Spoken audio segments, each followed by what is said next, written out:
tried to get the movie made, no one wanted to do a Sword and Sandals movie, let alone a comic book graphic novel movie. That seemed somehow impossible. My initial reaction when they approached me was to say no repeatedly, because I really didn't want my work adapted to movies. It really was Johnny Nunari and Mark Canton's dedication to this project that convinced me. Zach knew the graphic novel, so it was like love at first sight, you know. I said, look, Zach, that's the kind of movie that I would like you to do. We were in my office, and he says, oh, look, that's the movie that I want to do. I accepted Frank's version from the beginning because it was, in a way, my version, you know? And I know that that sounds weird, but when I read it, I said, okay, this is the way I would tell the story of the Battle of Thermopylae.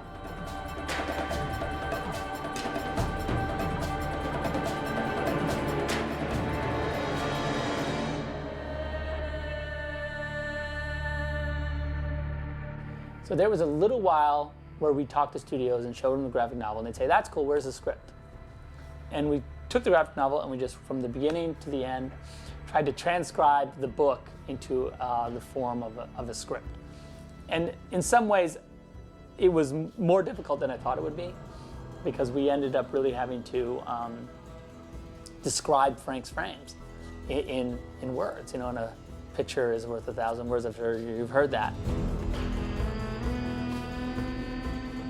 We never say that, oh, this is the Time Machine movie. We say, here's history, go through Frank, and then this is what you get. You're trying to usually make it look like it was real. But in our case, we were not trying to make it look real. We were trying to make it look like our reality, which is the Frank Miller graphic novel reality, and bringing that to life. So the first thing we did was we took the book and we scanned it in the computer. We photoshopped out all the dialogue. Kurt and I wrote like a script. They filmed these different images, or they used them in the computer. You know, animation stand, classic, that kind of work. And a friend of ours, this actor named Scott Glenn, he was kind enough to come down and do a little awesome voiceover to make it cool. They had marched far from Sparta, far from comfort, far from home. For now a beast approaches.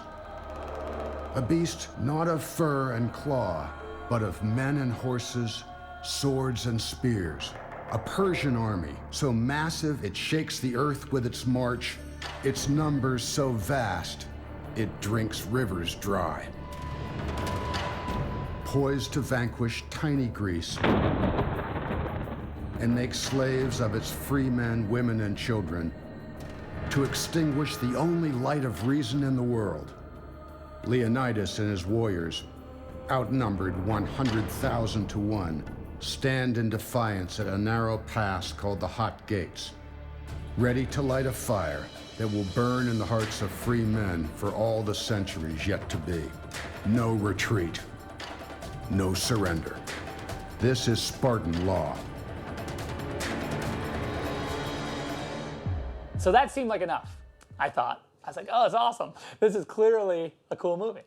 The studio was like, oh yeah, sure. Yeah, no, that's not enough.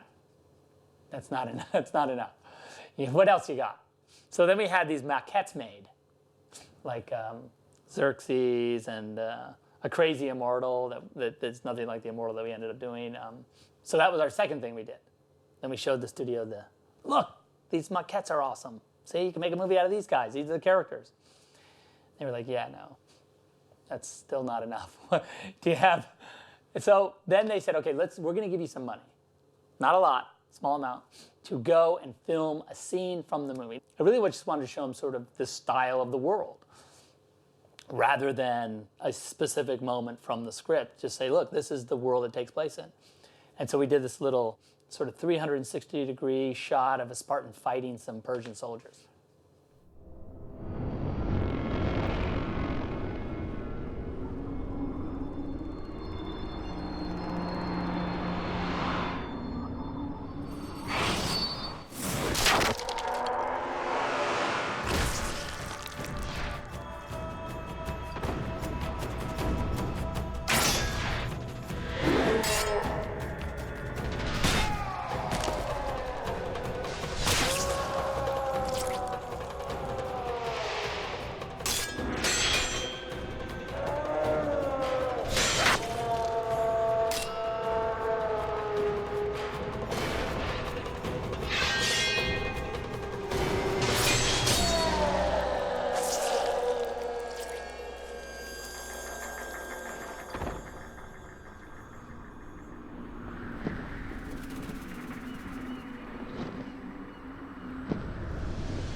how cool is it and how lucky are we that this is what we're doing? Basically, we're pretending to stage the Battle of Thermopylae in a warehouse where they used to build trains in Montreal. It's snowing outside, but in here, we're pretending it's a dusty battlefield.